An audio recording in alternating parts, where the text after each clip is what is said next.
Chamarajanagar BJP ಅಭ್ಯರ್ಥಿ S Balaraju ಗೆಲುವಿಗೆ ರಣತಂತ್ರವನ್ನ ರೂಪಿಸಲಾಗ್ತಾ ಇದೆ.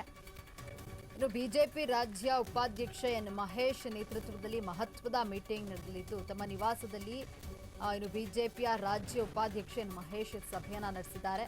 ಪ್ರಮುಖ ಮುಖಂಡರು ಹಾಗೂ ನಗರಸಭಾ ಸದಸ್ಯರ ಜೊತೆ ಚರ್ಚೆಯನ್ನ ಮಾಡಿದ್ದು ಬಾಲರಾಜು ಗೆಲುವಿಗೆ ಪ್ರಾಮಾಣಿಕವಾಗಿ ಶ್ರಮಿಸುವಂತೆ ಎನ್ ಮಹೇಶ್ ಕರೆಯನ್ನ ನೀಡಿದ್ದಾರೆ. ಚಾಮರಾಜನಗರ ಬಿಜೆಪಿ ಅಭ್ಯರ್ಥಿ ಎಸ್ ಬಾಲರಾಜು ಗೆಲುವಿಗೆ ರಣತಂತ್ರವನ್ನ ರೂಪಿಸಲಾಗ್ತಾ ಇದ್ದು ಬಿಜೆಪಿ ರಾಜ್ಯ ಉಪಾಧ್ಯಕ್ಷ ಎನ್ ಮಹೇಶ್ ನೇತೃತ್ವದಲ್ಲಿ ಮಹತ್ವದ ಮೀಟಿಂಗ್ ಅನ್ನ ಮಾಡಲಾಗಿದೆ. ತಮ್ಮ ನಿವಾಸದಲ್ಲಿ ಸಭೆಯನ್ನ ನಡೆಸಿದ ಬಿಜೆಪಿ ರಾಜ್ಯ ಉಪಾಧ್ಯಕ್ಷ ಎನ್ ಮಹೇಶ್ ಪ್ರಮುಖ ಮುಖಂಡರು ಹಾಗೂ ನಗರಸಭಾ ಸದಸ್ಯರ ಜೊತೆ ಚರ್ಚೆಯನ್ನ ನಡೆಸಿದ್ದಾರೆ. ಬಾಲರಾಜು ಗೆಲುವಿಗೆ ಪ್ರಾಮಾಣಿಕವಾಗಿ ಶ್ರಮಿಸುವಂತೆ ಎನ್ ಮಹೇಶ್ ಕರೆಯನ್ನ ನೀಡಿರುವಂತದ್ದು. ಬಿಜೆಪಿ ರಾಜ್ಯ ಉಪಾಧ್ಯಕ್ಷ ಎನ್ ಮಹೇಶ್ ನೇತೃತ್ವದಲ್ಲಿ ಇನ್ನು ಮೀಟಿಂಗ್ ಮಾಡಲಾಗಿದ್ದು ತಮ್ಮ ನಿವಾಸದಲ್ಲಿ ಬಿಜೆಪಿ ರಾಜ್ಯ ಉಪಾಧ್ಯಕ್ಷ ಎನ್ ಮಹೇಶ್ ಸಭೆಯನ್ನ ನಡೆಸಿದ್ದು ಪ್ರಮುಖ ಮುಖಂಡರು ಹಾಗೂ ನಗರಸಭಾ ಸದಸ್ಯರ ಜೊತೆ ಚರ್ಚೆಯನ್ನ ಮಾಡಿದ್ದಾರೆ. ಬಾಲರಾಜು ಗೆಲುವಿಗೆ ಪ್ರಾಮಾಣಿಕವಾಗಿ ಶ್ರಮಿಸುವಂತೆ ಎನ್ ಮಹೇಶ್ ಕರೆ ನೀಡಿದ್ದಾರೆ.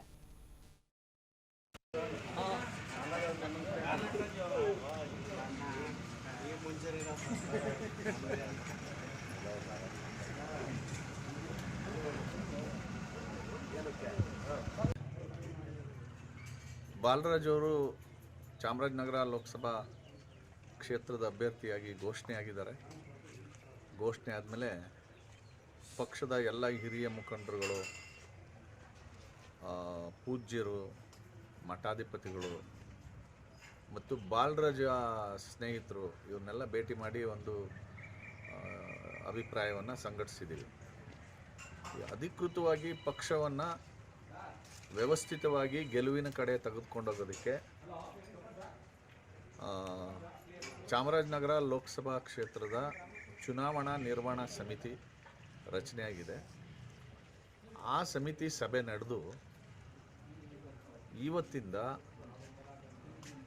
ಇನ್ನು 3 ದಿನ ಅಂದರೆ 18, 19, 20 3 ದಿನ ವಿಧಾನಸಭಾ ಕ್ಷೇತ್ರವಾರು ಚುನಾವಣಾ ನಿರ್ವಹಣಾ ಸಮಿತಿಯನ್ನು ಸಭೆಗಳನ್ನು ಮಾಡಿ ಅವರನ್ನು ಕಾರ್ಯರೂಪ ತರಲಿಕ್ಕೆ ಕೆಲಸ ಮಾಡ್ತಾಯಿದ್ದೀವಿ.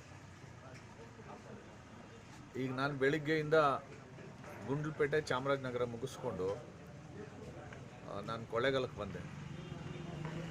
ಜಿಲ್ಲಾಧ್ಯಕ್ಷರು ಪಣೀಶ್ ಅವರು, ಮಲ್ಲಿಕಾರ್ಜುನಪ್ಪ ಅವರು ನಂಜನಗೂಡಿಗೆ ಹೋದರು. ನಾನು ಕೊಳ್ಳೇಗಾಲಕ್ಕೆ ಯಾಕೆ ಬಂದೆ ಅಂದರೆ ನಾಳೆ ಕೊಳ್ಳೇಗಾಲದ ವಿಧಾನಸಭಾ ಕ್ಷೇತ್ರದ ಚುನಾವಣಾ ನಿರ್ವಹಣಾ ಸಮಿತಿ ಸಭೆ ಇದೆ. ಆ ಸಭೆಯನ್ನು ಯಶಸ್ವಿ ಮಾಡಲಿಕ್ಕೋಸ್ಕರ ಕೊಳ್ಳೇಗಾಲ ನಗರ ವ್ಯಾಪ್ತಿನಲ್ಲಿರ್ತಕ್ಕಂಥ ಎಲ್ಲ ಮುಖಂಡರುಗಳನ್ನ ಸೇರಿಸಿ ನನ್ನ ಈ ಮನೆಯಲ್ಲಿ ಒಂದು ಸಭೆ ಮಾಡಿದ್ದೀನಿ. ಯಾವ ಸಣ್ಣ ಭಿನ್ನಾಭಿಪ್ರಾಯಕ್ಕೂ, ಅನುಮಾನಕ್ಕೂ, ಗುಮಾನಿಗೂ ಎಡೆ ಕೊಡದೆ ಎಲ್ಲರೂ ಸೀರಿಯಸ್ಸಾಗಿ ತೊಡಗಿಸ್ಕೊಂಡು ಬಾಲರಾಜ್ ಅವರ ಗೆಲುವಿನ ಕಡೆಗೆ ನಾವೆಲ್ಲ ಕೆಲಸ ಮಾಡೋಣ.